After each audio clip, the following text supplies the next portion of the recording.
This is Travis's Revolutionary War book that he has been working on for months. Can you be quiet, please? Okay. I read the rough draft. I have not read the final copy. He just brought it home. It's nicely laminated, so I thought I would read it and record it so you could hear. Chapter 1. Let's see if I can do this. Okay. The fact that the American colonists had the courage to stand up to the almighty Great Britain was amazing. But what's even crazier is that they won. It all started with a war. No, not the Revolutionary War. It was actually the French and Indian War. This war cost Britain a lot of money. In return, England went into debt. They did eventually win the war, but one war leads to another. It starts with King George III, adding new acts which were very unreasonable, according to the Patriots. George thought he deserved the money because he fought the war.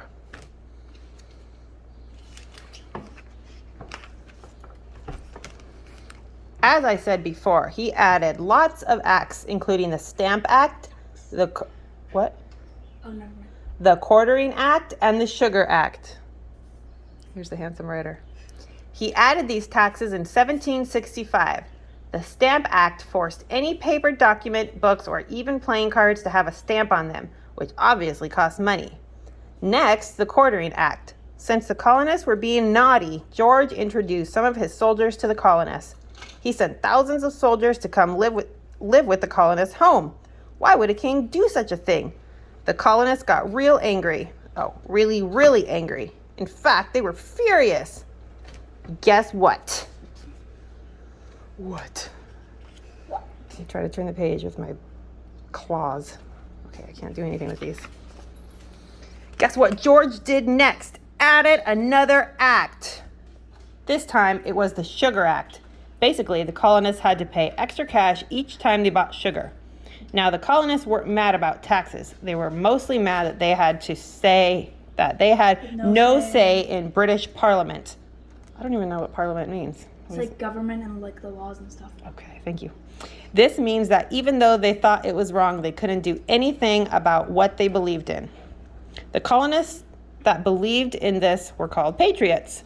The Patriots formed their own group called the Sons of Liberty. The Sons of Liberty, or Patriots, sent many letters persuading George into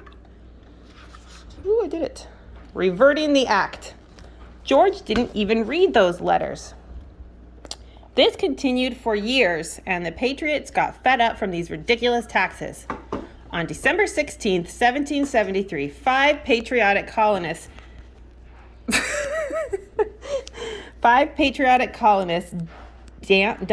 dumped hundreds of crates of tea into the Boston Harbor. This event was called the Boston Tea Party. Also, all the wasted tea accumulated up to about, is that $1 million? Yeah. $1 million in US dollars in 2022. King George made the colonists pay for every speck of tea wasted. During the Patriot meeting, they all agreed to write the Declaration of Independence. Many people were inspired by this piece of writing and shifted over to the Patriots. This marked the beginning of the Revolutionary War. I am learning so much. Can I let Penny out? Not right now, when I'm done. Chapter 2. The power of misinformation is so immense that even mere citizens can cause pure chaos among the colonies. A good example of this is, what's his name? Hoym Solomon. Hoym was hired by the British to translate the Hessians' messages to the British. He was hired due to his ability to speak excellent German. Little did the Redcoats know, Hoym was a patriot. Hoym was a patriot all along. Anyways, Americans have many, many ways to get information around. First, Washington and his spies made secret codes so that certain combinations of numbers can have different meanings. They did this so that in case a British soldier gets a letter without the decoder, that they'll have no idea what it means. Next, the spies can be as young as 10 years of age. Are you a spy? What? Are you a spy? Maybe. You're a British spy? That's why you can speak in a British accent so well. British. You traitor! The British wouldn't suspect that a 10-year-old would spy on them, would they? Also, not only do the Americans have spies, the British do too. Benjamin Church was a good example of this. Ben C. was a Sons of Liberty member, or at least the Patriots thought. Dun dun dun. Ben C. was actually a British spy. Who would have guessed? The Patriots eventually found out his true identity in October 1775. Next, there's Benedict Arnold. He was originally a Patriot. He switched sides because he thought he wasn't being paid enough. He was being paid $10,700 annually. Similarly, John Hancock being referred to as a signature. Some people called a traitor to their country a Benedict Arnold. What is Penny doing in there? It sounds like she's ripping something up. You're great. Oh, Lord. Not only were men spies, women were too. For example, Anna Strong acted like a normal loyalist, except... Is she chewing something up? Hold on. Pause. Unpause. She's fine. She hung up clothing, and depending on the order or color of it, could mean different things. Then another spy would go and decode the message and deliver the news to General Washington. Also, the other female spy's name is still unknown to this day. We do know that her code name was 355. Some people think she might have been captured by the British. It was me. What? I'm 355. Okay. Just kidding.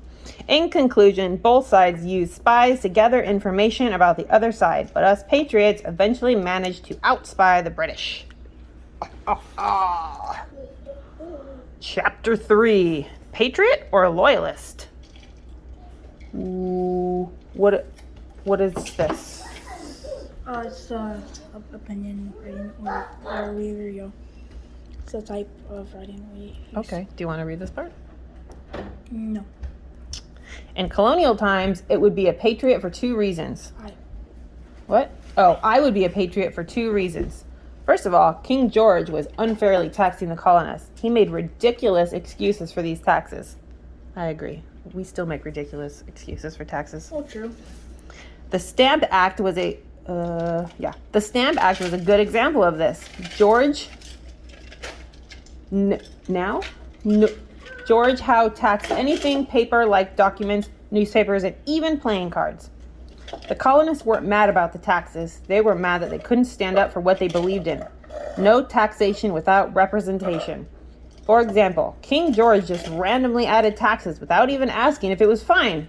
I should address that George did originally add taxes because he spent so much money fighting the French and Indian War. Overall, I would be a patriot for many reasons. It's a good choice. The end. Holy crap. I cannot believe you wrote all that. That is so impressive. There were some words in there that I didn't even know what they meant. You should be very, very proud of yourself. Okay. And you got a 4 on this, right? 4 out of 4? I just saw that, activate. What? What? Alexa? Yeah. Why? What did she do? What? What did she do? She When I listening? was just speaking, just Oh, activate. maybe she's a spy. She's from England. So proud of you, baby. Say bye, Grandma. Bye, Grandma.